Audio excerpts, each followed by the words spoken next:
Welcome to the Morrison Report. Hosted by Deval Morrison, sales representative for Bosley Real Estate Limited Brokerage. Ms. Morrison has co-authored the best-selling book, Success Today, with Brian Tracy, and has been interviewed on NBC, ABC, and CBS affiliates by Bob Guinea from The Bachelor. Deval, a real estate investor, has spoken to many attendees at her real estate seminars and is currently ranked in the top 5% of agents in her brokerage. Join me in welcoming your host, Deval Morrison. Welcome to the Morrison Report. I wanted to create a podcast that would give people insights into the Toronto real estate market. You can follow me on Twitter at Deval Morrison and on Instagram as Deval Morrison, and you can like my business page on Facebook. Thank you so much for joining us today. We have with us Josh Sherman. He's a real estate reporter for BuzzBuzzHome. Thank you so much for joining us, Josh. No problem. Thanks for having me. Can you tell our listeners what is BuzzBuzzHome and what do you do there? Right. So BuzzBuzzHome is the largest North American database of new construction housing. You can, search any neighborhood, province, state, and it will show you developments and what phase they're in. It's just a really all-in-one resource for new home buyers. Awesome. That's great. And what do you do there? So I cover the real estate market. We have a news branch of the news.buzzbuzzhome.com where we cover everything from trends to interior design, really anything that touches on real estate at all. Architecture, urbanism issues, potentially even bike lanes. Really, it's pretty varied. Perfect. And I mostly focus on the market. Got it. Okay, awesome. So, Josh, how do you come up with your story ideas? Right. So because a lot of my coverage tends to be of the big banks, they all send out client notes every morning. And anyone that's interested in real estate trends in general, I recommend reaching out to the banks for, client notes and whatnot. Every morning they'll come out with various reports and analysis, as well as, the traditional sources like, Canadian Real Estate Association, CMHC, they all put out reports. It's a lot of signing up to a lot of these online resources first. Yep. Second, I would say actually making phone calls, which I don't think so many people do for various reasons. Maybe it's partly a matter of time. Some people just don't like being on the phone, but a number of great story ideas. And this even goes beyond real estate coverage, but also to my freelance coverage where I write about arts and entertainment. Just calling people, just calling sources without even particularly having a story idea in mind and just seeing what's going on in that community or in that industry. And a lot of valuable ideas have come about just that way. Interesting. And do you find it easy to pull information from your sources? Once you start talking to somebody, do they generally want to be interviewed and quoted? And usually, and again, so in the course of my day, banks obviously, I think, do want to get their information out there. Obviously, they have skin in the game and they have, say, a bias, as everyone does. Right. They're surprisingly easy to reach, though. They're economists. They make them, readily accessible.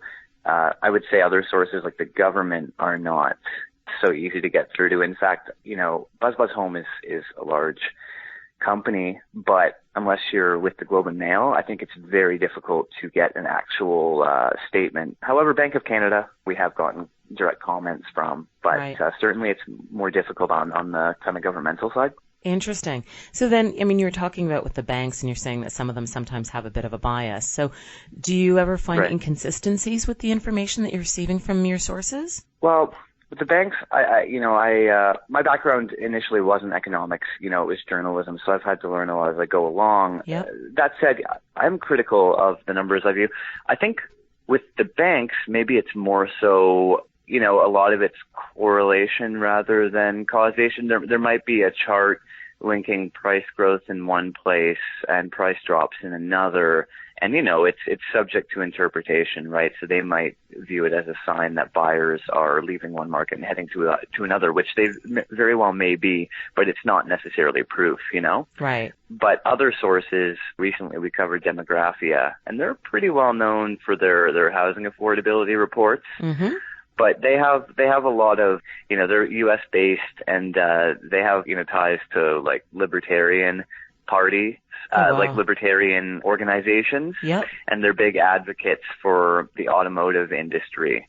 And so they're also proponents of sprawl. They don't like urban containment policies like the Greenbelt, which we've heard a lot about lately, as people believe constricting, say, choice for consumers. You know, they're trying to intensify areas and build more dense developments and less low-rise homes. So this is a organization that would have a vested interest in making places seem unaffordable to further their argument that we need to, you know, reduce regulations and build more sprawl, basically. So in a case like that, I was skeptical when viewing the numbers and keeping that in mind. Right. That makes a lot of sense then. You know, there's certainly been a lot of thoughts in Toronto about implementing a foreign buyer tax because of, you know, the one that was adopted in BC. So do you think a foreign buyer tax is a possibility here in Toronto? What are some of your sources saying about that? Well, it's interesting because recently Mayor John Tory was on BNN, and he questioned the efficacy of a foreign buyer tax because he wasn't sure that it had the desired effect in Vancouver. Yeah.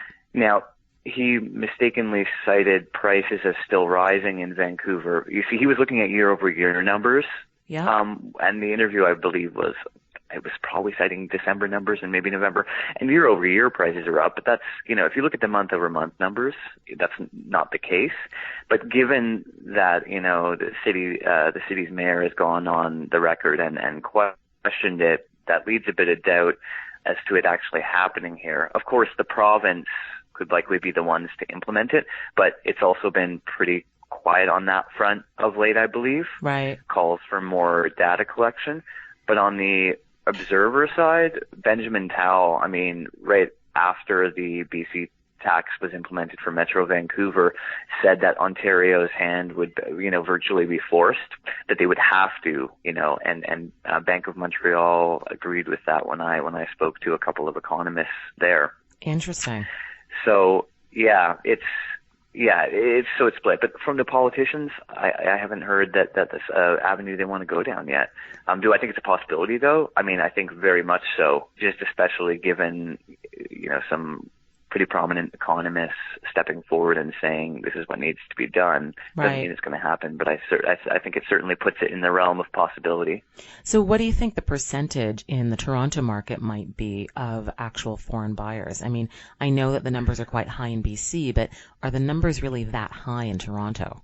Well, none of the experts I've spoken to think it's as high as it is in BC. And there are, you know, a number of reasons, whether it just be, you know, when we speak about foreign buyers, of course, it could be from anywhere, right? But some of the predominant regions and countries would be, you know, from China and the Middle East, right? And predominantly China. And, you know, BC's proximity to China, firstly, you know, and BC's climate. There are a number of factors that make that market different in terms of appealing to foreign buyers. But I've heard 5% for, say, the condos.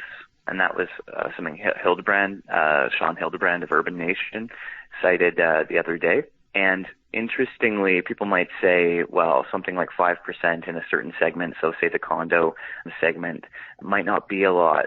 But I believe it was Robert Kavchich, a senior economist at BMO. Actually, sorry, it was Douglas Porter, I believe, who is their chief economist, said that it doesn't take a lot to push a market into further seller's territory. You know, a market may already be tight, but then you put in, you know, then you have a 5% share of well-heeled buyers come into a market. Well, that's not much in the grander scheme of things. It's enough to just make that market that much tighter. And on the margin, that's where you start to see, you know, some price surging. At least he suggested. Right. Interesting. Do you think that we have seen any effects in Toronto from that foreign buyer tax in BC? Well, and here's where I'll cite something that was an example of correlation like we just spoke about earlier, because it was a chart that was put together by BMO, and it showed that, you know, since the tax was implemented there in early August, that prices have been falling. They were using, I believe, the Korea's index price. And they noticed that greater Vancouver prices have fallen, and I have here just from Korea itself, have fallen, and say this is looking at 3 months ending in December, have fallen 3%. But over that same period, Victoria prices are up about 2%, 2.5%, sorry, and Toronto prices have climbed 3.8%. So they were arguing that that kind of shows the interest has switched. Right. Also, TD Bank, and this was a while back, put together a comparison of foreign holdings of currency and deposits by non-residents in Canadian banks. And those have almost doubled since 2013. And so has the total spending on housing in dollars in Vancouver and Toronto. So there's no way of knowing what that money goes towards, but typically one of the major places someone will put it will be in real estate. Right. So again, that chart was just suggestive that you are seeing foreign money flowing into these markets.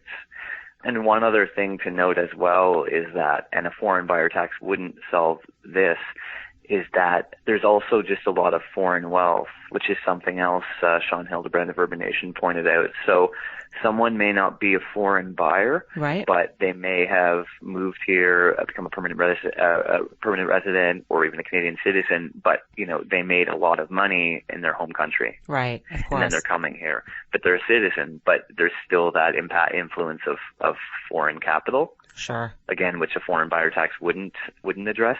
Right. And I mean, I think that a lot of the people who are purchasing in Canada, it's probably with an eye to moving here. So, yeah, to your point, a lot of those people are probably purchasing something here before they move, but then of course, they do eventually move and become Canadian citizens. So it's not, a foreigner per se. Yeah, when someone and when someone does move to Canada, even if they're renting, the statistics, I don't have the exact figure in front of me, but suggests that many do end up buying a home, even if they move here and they're renting. Ultimately, they do end up purchasing property. Right. No, that makes sense. Switching tacks a little bit, do you think that Toronto real estate market is going to have a correction anytime soon? I know that's sort of such a popular question, and we spend so much time guessing about what's going to happen with the Toronto market.